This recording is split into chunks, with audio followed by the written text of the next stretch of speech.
আর লুকাবাই বা কোথায়? আমি তোমার তো সামনে শুধু দিবে। বললাম যে আমার মনেও হলো, আর তুমি কি না এত কিছু বলে দিচ্ছ।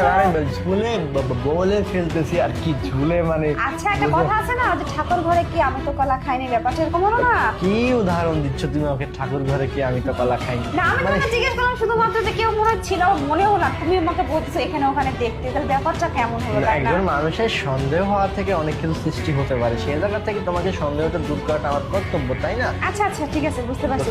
শোনো, এত এত নার্ভাস হও না, ঠিক আছে? তোমার জন্য একটা সারপ্রাইজ আছে। আমি মজা কি করতেছি। বলতেছো তুমি? আমার সারপ্রাইজ নিয়ে হ্যাঁ, আসছো? baby। এসব কথা বাদ দিয়ে তুমি সারপ্রাইজটা নিয়ে এসো। আমরা অনেক বসো, আমি নিয়ে আসতেছি সারপ্রাইজ, ঠিক আছে? আচ্ছা ঠিক আছে, ওকে আচ্ছা, বেবি, আমি ঠিক আছে। এখানেই বসতেছি। কই, তুমি এদিকে আসো।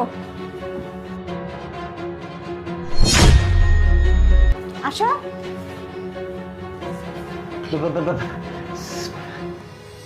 কি ব্যাপার, তুমি এরকম ভূত দেখার মতো চমকে উঠলে কেন? সারপ্রাইজটা কেমন হয়েছে? পছন্দ হয়নি নাকি তোমার সারপ্রাইজটা? কে এই মেয়েটা? তোমার কোনো ব্রন নাকি? হ্যাঁ, কি বলছো? আমার বোন হবে কেন? নিজের গার্লফ্রেন্ডকে নিজে চিনতে পারতেছো না?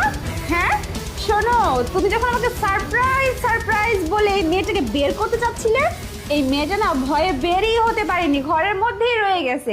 আর দুর্ভাগ্যজনকভাবে তুমি ঘর থেকে বের হয়ে গেছো। কি কেমন লাগছে সারপ্রাইজটা? নিজের গার্লফ্রেন্ডকে চিনতে পারছো না, তাই না? তুমি আমাকে আমার চোখের আড়ালে ঠকিয়ে যাচ্ছ দিনের পর দিন। হ্যাঁ, কি ভাবছো ধরতে পারবো না? দেখো, আজকে নিজেই নিজের গার্লফ্রেন্ডকে আমার কাছে ধরিয়ে দিছো। এখন কেমন লাগতেছে ব্যাপারটা? কি বলতেছো তুমি এসব? ও আমার গার্লফ্রেন্ড কেন হতে যাবে? আমি তো এই মেয়েটাকে আজকে প্রথম দেখতেছি। তোমার কি মাথা খারাপ হয়ে গেছে নাকি বেবি?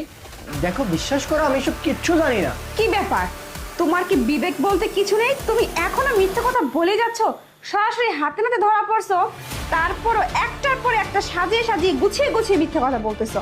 এই মেয়েটা আমাকে সবে বলছে যে তুমি ওকে আমি যখন থাকি না এই বাড়িতে নিয়ে আসার সময় পাস করো, কিন্তু আজকে পড়ে গেছো গেরা কলে, ওকে আর বের করতে পারোনি। আমি চলে আসছি আর আমার সামনে দিয়ে বের করতে গিয়েও ধরা পড়ে গেছো, আর এখন সাজিয়ে গুছিয়ে মিথ্যা বলতেছো, তাই না? শোনো, তোমাকে আমি অনেক ভালোবাসছি, অনেক বিশ্বাস করছি, তুমি আজকে আমার বিশ্বাসে আঘাত করে ফেলছো। শোনো, আমি না তোমার সাথে আর থাকতে পারবো না, কারণ সব কিছু সহ্য করা যায় কিন্তু বিশ্বাসঘাতকতা সহ্য করা যায় না, আর আমিও সহ্য করব না। তোমার যেহেতু এই মেয়েটিকেই পছন্দ, তুমি ওকে নিয়েই থাকো, ভালো থাকো, সুখে থাকো, এই দোয়াই করি। কিন্তু আমি আর এক মুহূর্ত এখানে থাকবো না, আমি চলে যাচ্ছি। আর হ্যাঁ, তোমার সাথে ছাড়াছাড়ি হওয়ার যত প্রসেস আছে আমি খুব শীঘ্রই সেগুলা কোর্টের মাধ্যমে সম্পন্ন করব, আর তোমাকে আমি ডিভোর্স দেব। থাকো তুমি এই মেয়েকে নিয়ে। প্রিয়া শোনো, প্রিয়া প্রিয়া শোনো, প্রিয়া।